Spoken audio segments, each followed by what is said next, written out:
Yeah. Oh là là là là là là. Elle est là avec nous, Alida, bonsoir. Bonsoir, bonsoir. Bonsoir Alida. Bonsoir, monsieur Moussa Jankarega. Allez-vous. Il est content. On l'appelle monsieur pour la première fois. Je suis monsieur, moi. C'est vous qui me négligez ici. Est-ce qu'on est prophète à soi? Je suis monsieur. Là là là là. Alors, Bonsoir tout le monde dans la salle. C'est comment? Hein? C'est comment? non, non, hey. Oh là là là là. Oh, ça va pas. Ça va pas là. C'est pas comme ça qu'on répond. C'est comment? Hein? C'est comment? Mais cette fois-ci, le Réalo n'a pas fait le travail qu'il fait souvent. Bon, voilà. Donc il choisit. Ça ne s'explique pas. Hein. Qu'est-ce qui s'est passé? On t'a pas briefé, Alida? Pas du tout. Oh là là là là là, c'est compliqué. Recommencer sa voix. Ouais, c'est pas gentil, hein? Bonsoir tout le monde dans la salle. C'est comment? Hein? C'est comment? On est là. Ouais. Alors, Alida, il a la première question. J'ai la première question. Alors, les gens racontent que plus jeune tu étais enfant, parce que plus jeune, là, ça peut. Enfant, tu étais une superbe dessinatrice. Et même que le dessin t'a pesé. Comment est-ce que tu l'expliques?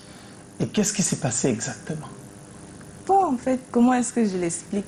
Pour moi, en fait, dessiner, c'était une façon de me libérer, une façon en fait, de me libérer, comme je dis. Parce que au détriment des jeux de société, je préférais dessiner, je préférais faire des modélages et autres. Je me sentais plus dans mon univers, je me sentais plus à l'aise, en fait. Donc, depuis toute petite, je dessine, je me libère. Quand je me sens je ressens un peu une petite tristesse. Je me vois en train de faire des gribouillages, des petits dessins, des bandes dessinées. Et c'est comme ça qu'au fur et à mesure, la chose a évolué en moi, en fait. Ouais. Ça te libère. Alors, tes parents décèdent alors que tu es jeune encore. Oui, j'avais 10 ans. 10 ans en plus. Et dessiner devient une manière de soulager ta peine. Oui. Ton amour pour l'art visuel devient une nécessité même. C'est ça. Comment deviens-tu une professionnelle par la suite? Oui, je deviens une professionnelle en fait quand j'obtiens mon baccalauréat en A4 espagnol. Oui. Et je présente un concours, celui de l'Institut des Beaux-Arts de Consamba, que j'ai entendu parler parce que avant même d'aller à l'Institut des Beaux-Arts de Consamba, je ne savais pas en fait que je ne pensais pas pouvoir devenir une artiste plasticienne peintre. Parce que quand je faisais des gribouillages avant, je faisais des petits dessins à l'école, je me voyais peut-être être une styliste, bon, parce que je sais que là-bas on dessine. On dessine, Je voulais un truc. Tu Oui, savais en pas fait. que professionnellement, avec le dessin, on peut être professionnel. Voilà.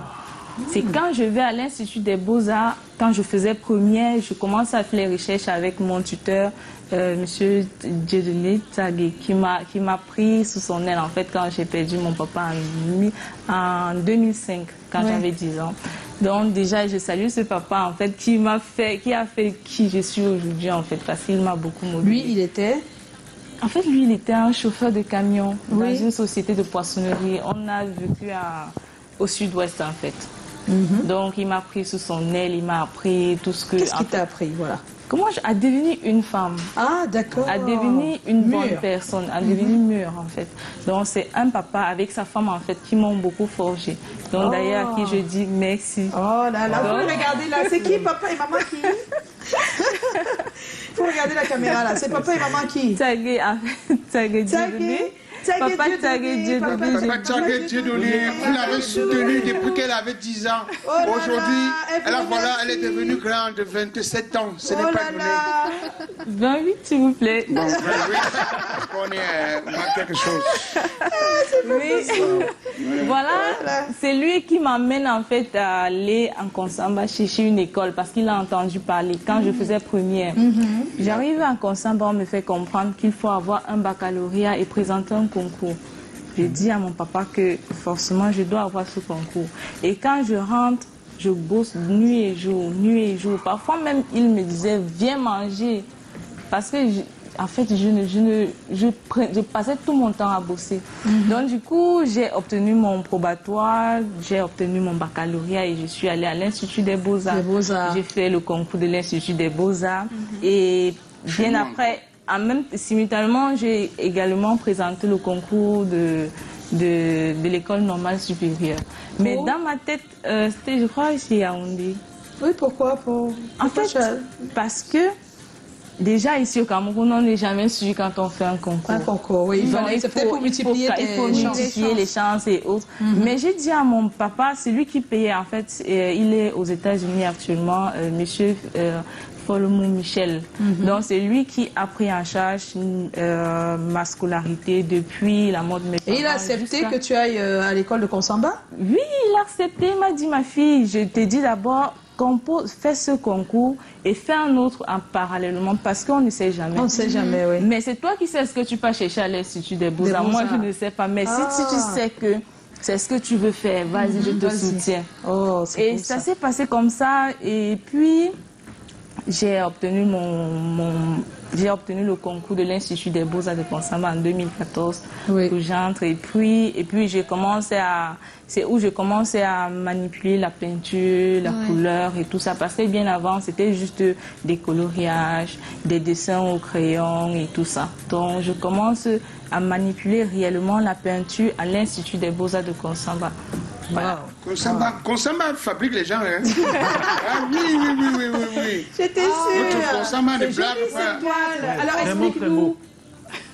Et les couleurs sont vives, bien mélangées. C'est là, c'est sûr. On sent une maman qui a travaillé jusqu'à... Elle est fatiguée. Elle est fatiguée, elle se repose. Et puis, en même temps, sa tête qui travaille, elle réfléchit et tout ça. C'est vrai que le dessin n'est pas terminé. Il n'est pas terminé, je tiens à vous le préciser, mais nous, on pense que c'est prêt. Il faut quoi, les couleurs? Qu'est-ce qu'il faut? Qu'est-ce qu'il faut? Si vous avez remarqué sur la plupart des dessins que vous avez vus, des peintures que vous avez vues, il y a des femmes sur lesquelles on voyait des rayures. Ah oui, c'est ça ton identité. Voilà. C'est avec ça qu'on reconnaît que c'est Alida. D'accord. Je vois, on voit. Alida, tu peux te fâcher comme ça, tu me dessines. C'est comme la blague. Je pense qu'elle a fait ça, elle fait des portraits, mais aujourd'hui elle est fait avec beaucoup d'autres choses autour. Oui. Alors, dis-nous, quelles ont été tes armes pour trouver ta vision artistique? Comment elle s'est dessinée, cette vision? Alors, comment je fais? Ça commence petit à petit quand j'étais au niveau 2. On travaillait sur des sujets de l'immigration et autres. Et c'était un sujet que le professeur a donné comme ça. Et puis, au fur et à mesure que parce que quand on donne un sujet, il faut faire des recherches dessus, essayer de voir quels sont les artistes qui ont pu travailler sur la question, quelle est la vision de la chose aujourd'hui, comment ça se passe. Et moi, c'est comme ça, quand je fais des recherches, je voyais également les actualités sur la question de l'immigration clandestine et autres. Du coup, ça me captait tellement, ça captait tellement mon attention.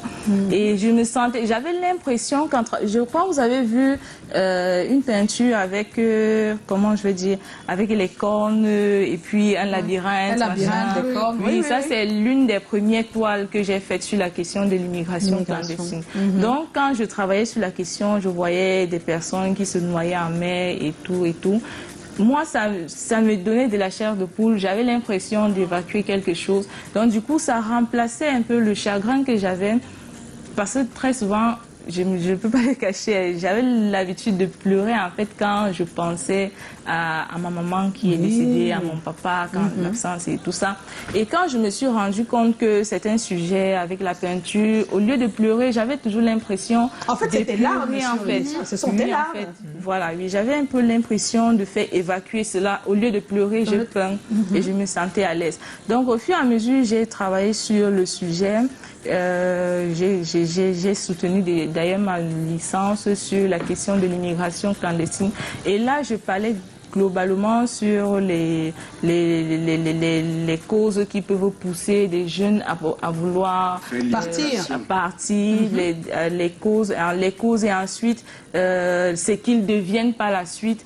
Et au fur et à mesure que je travaillais, je faisais des recherches, je recherchais donc quelque chose qui serait lié à moi.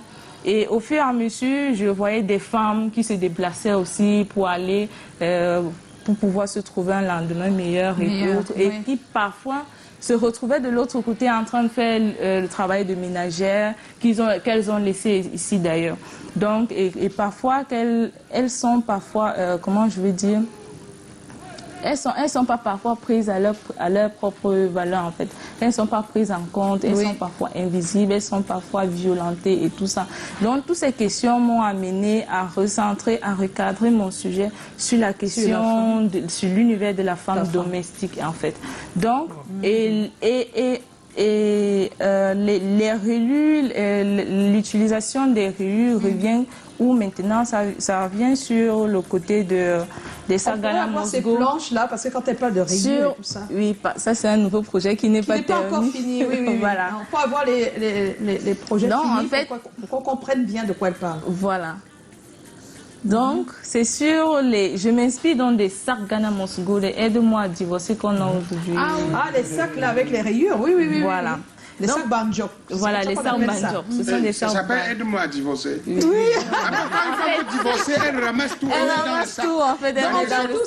Vous allez voir cette identité là-dessus. Voilà. Et c'est vrai qu'on a ces sacs-là, les grands modèles, les moyens, les petits. Voilà. Les femmes aiment que le grand modèle peigne parce que ça va bâcher. Ça va bâcher les choses de l'homme. S'il vous plaît, l'étoile. Ensuite, donc je m'inspire de ce sac. Pourquoi? Parce qu'au cours de mes recherches, en fait, je me suis rendu compte que ce sac était en fait devenu le symbole de l'immigration, le symbole du déplacement. C'est vrai. Quand on se déplace, on préfère ça aux valises parce que les valises, ça pèse. Ça pèse. Et avec ça, on est sûr. Mais maintenant, il y a certaines compagnies qui refusent. Voilà, on refuse.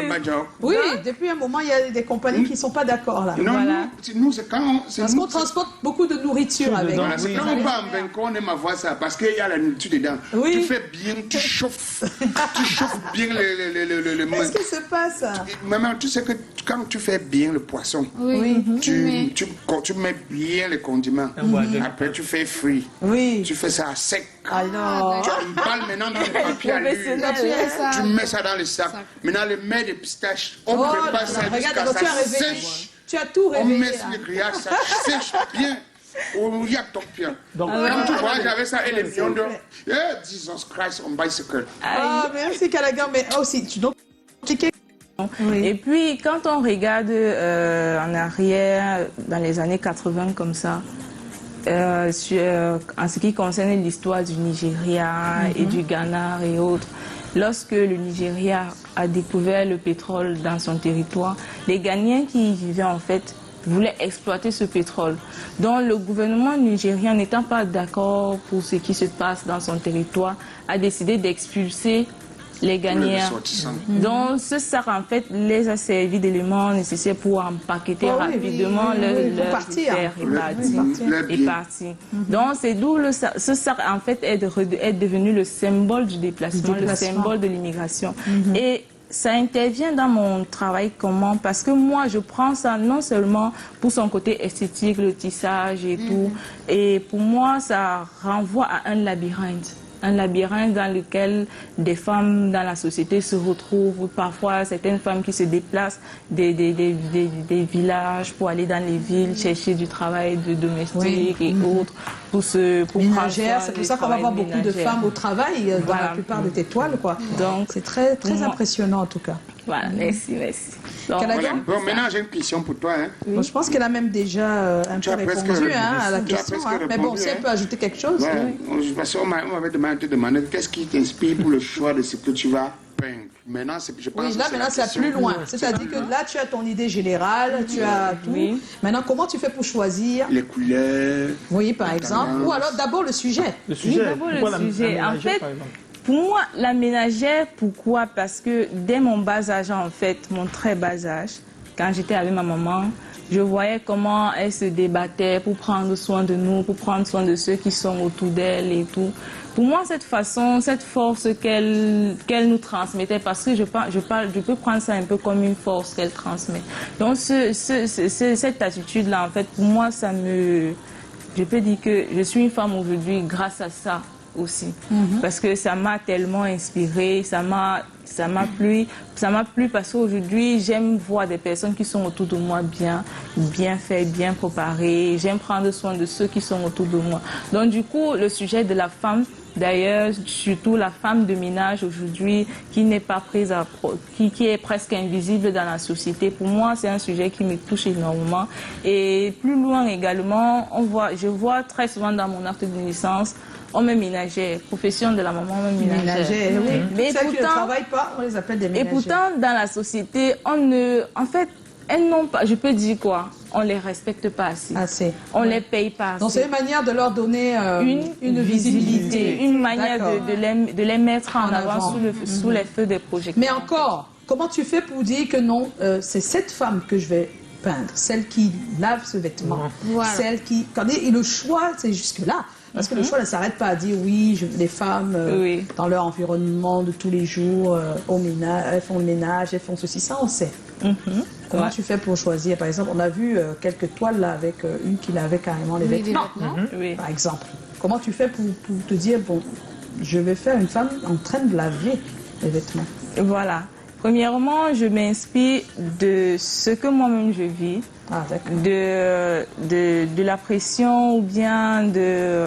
C'est des images que tu as déjà vues? Oui, c'est des qui sont images restées qui sont restées. D'accord. Et parfois même, je m'amuse à interroger des personnes parce que je crois avant de faire les œuvres d'Actuelle Interférence, j'ai pris le temps d'assister à des conférences à l'Institut français dans lesquelles on parle en fait des femmes, des personnes rapatriées étaient en train de parler de leur expérience et tout ça. Ah, d'accord. Je prends le temps au cours de mes recherches en fait, tout ça te parle, tout ça t'inspire, et après, dès que tu prends... c'est quoi le pinceau? Pas le pinceau directement. C'est quoi? Comment tu fais? Je fais d'abord une mise en scène.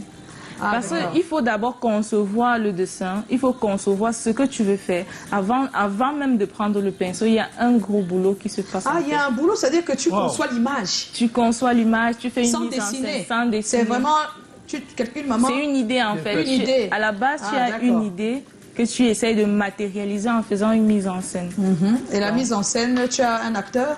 Tu as des acteurs parfois, si vous voyez sur la plupart des œuvres, moi-même je suis modèle.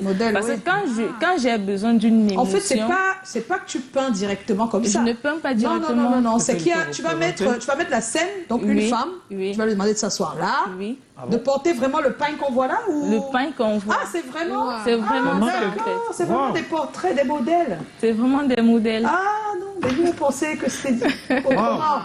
Et très souvent, il y a des modèles que je peux voir sur Internet au cours de mes recherches et que ça m'inspire.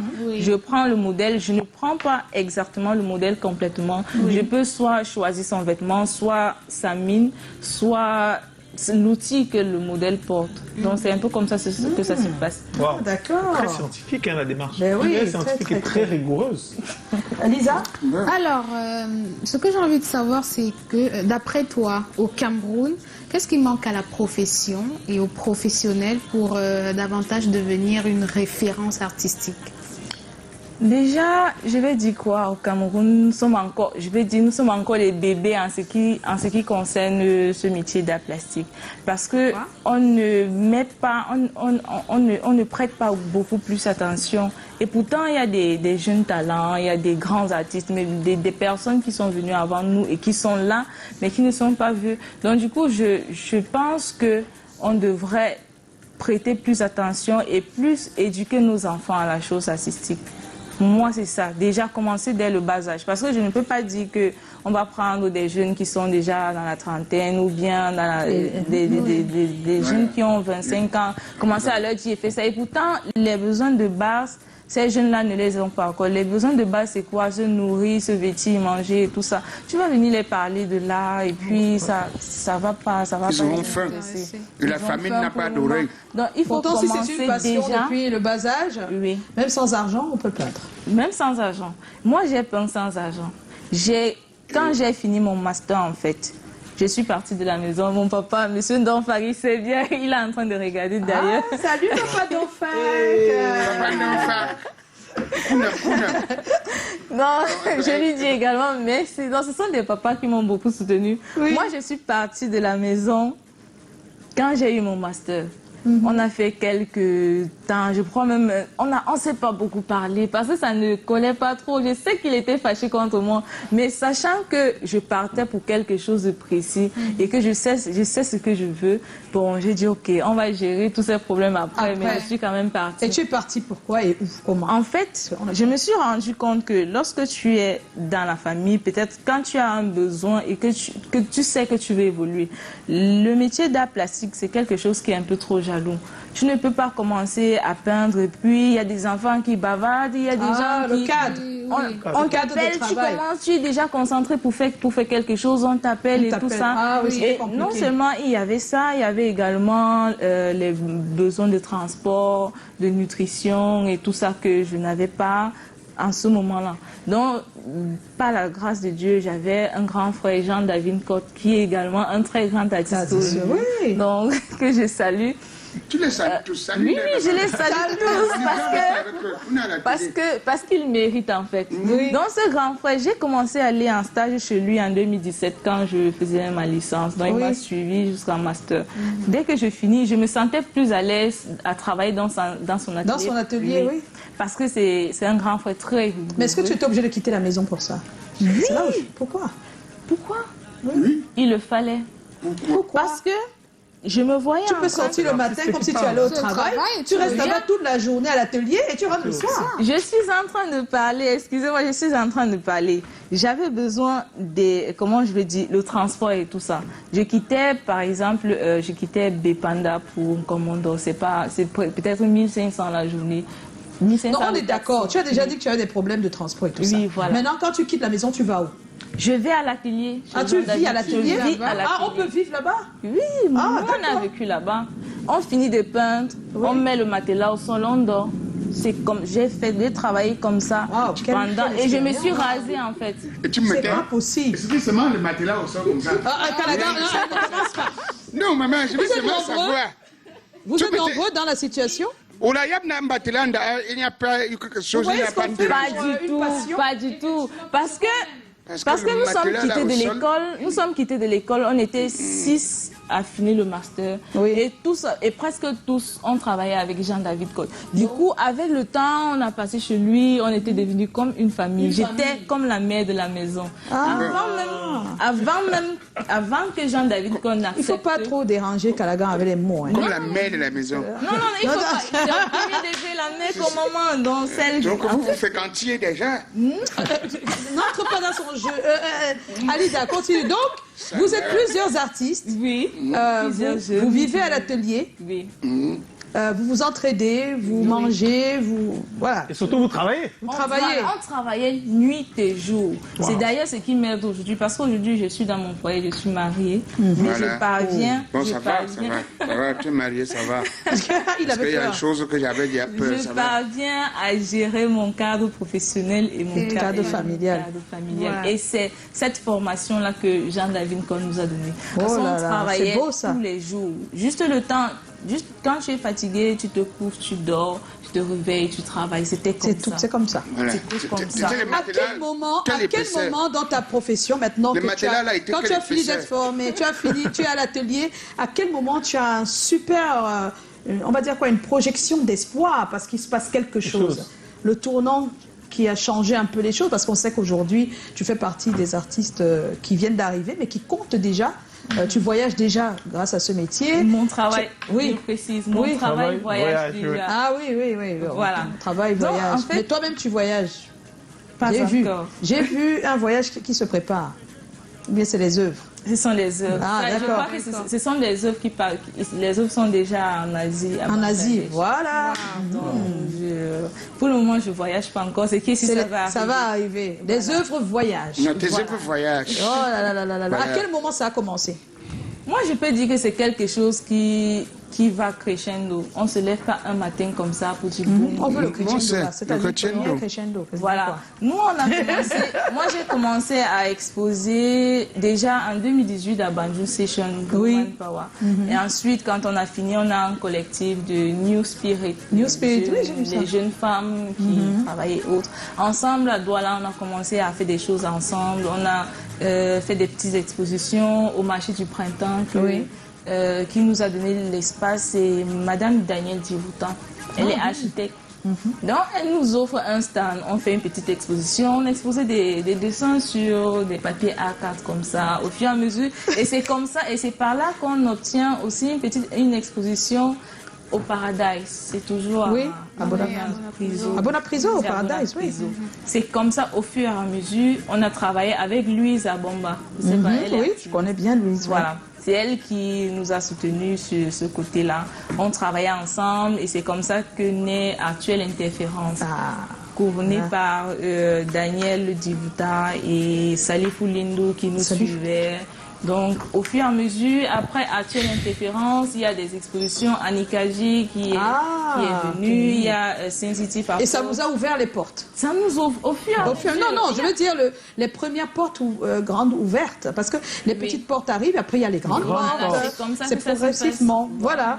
Et bien, c'est super. Et tu vis de ton art alors? Je vis de mon art. Oh là là.